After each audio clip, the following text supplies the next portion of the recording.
नमस्कार मित्रांनो, अंगणवाडी बाबतीत मोठी बातमी आहे।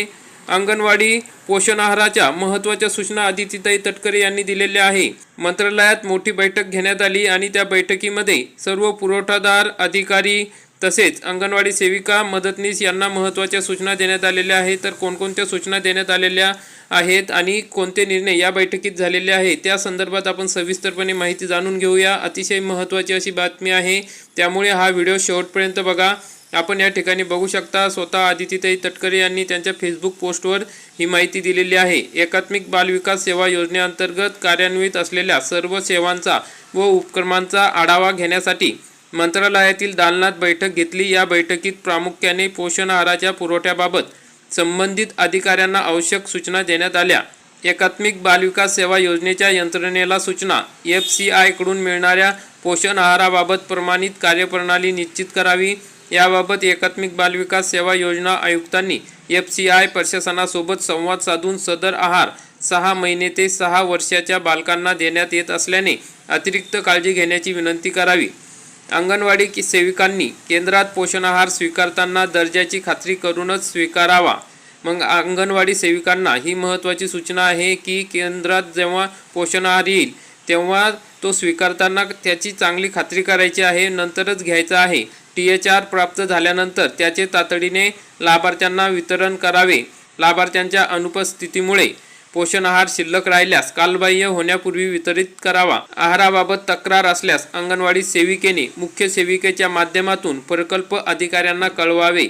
जर अंगणवाडीच्या पोषण आहारासंदर्भात काही तक्रार असेल तर मुख्य सेविकेच्या मार्फत म्हणजे पर्यवेक्षकाच्या मार्फत या ठिकाणी प्रकल्प अधिकाऱ्याला कळवायचं आहे। तक्रार प्राप्त झाल्यास संबंधित प्रकल्प अधिकाऱ्यांनी तात्काळ अंगणवाडी केंद्रास भेट देऊन शहानिशा करावी। कालबाह्य आहाराचे वितरण करू नये, म्हणजे एक्सपायर डेट झालेल्या आहाराचे वितरण करू नये अशा सूचना देण्यात आलेल्या आहे।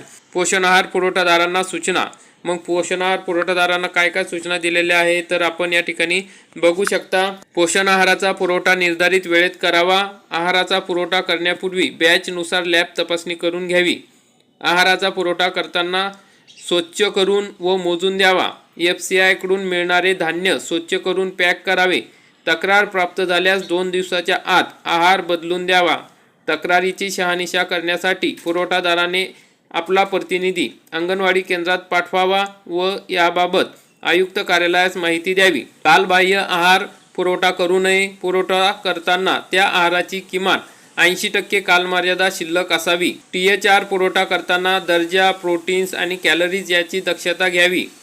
बालकाचे उत्तम पोषण व उत्तम आरोग्य हे एकात्मिक बालविकास सेवा योजनेचे प्रमुख ध्येय आहे। येथे साध्य करण्यासाठी पुरवण्यात येणारा पोषण आहार सर्वोत्तम दर्जाचा असावा। यासाठी संपूर्ण यंत्रणेने सतर्क व कार्यरत राहावे असे निर्देश संबंधित अधिकाऱ्यांना देण्यात आले आहे। या बैठकीला महिला व बालविकास विभागाचे सचिव डॉक्टर अनुप कुमार यादव, एकात्मिक बाल विकास सेवा योजनाचे आयुक्त श्रीमती माधवी सरदेशमुख यांच्यासह इतर अधिकारी उपस्थित होते। तर मित्रांनो, अशा पद्धतीने पोषण आहारासंदर्भात महत्त्वाची बैठक घेण्यात आलेली आहे। यामध्ये अंगणवाडी सेविका, पुरवठादार तसेच अधिकाऱ्यांना महत्त्वाच्या सूचना देण्यात आलेल्या आहेत। त्याप्रमाणे या सूचनांचे पालन आपण आपल्या अंगणवाडी केंद्रावर करावी, म्हणजे तुम्हाला कोणतीही अडचण येणार नाही। अतिशय महत्त्वाचा असा व्हिडिओ आहे। जास्तीत जास्त अंगणवाडी सेविकांमार्फत हा व्हिडिओ शेअर करा, त्यांच्यापर्यंत पोहोचवा, म्हणजे त्यांनासुद्धा याविषयी माहिती मिळेल। तर मित्रांनो, अशा प्रकारची महत्त्वाची अपडेट होती। व्हिडिओ आवडल्यास व्हिडिओला लाईक करा आणि चॅनलला सबस्क्राईब करा। धन्यवाद।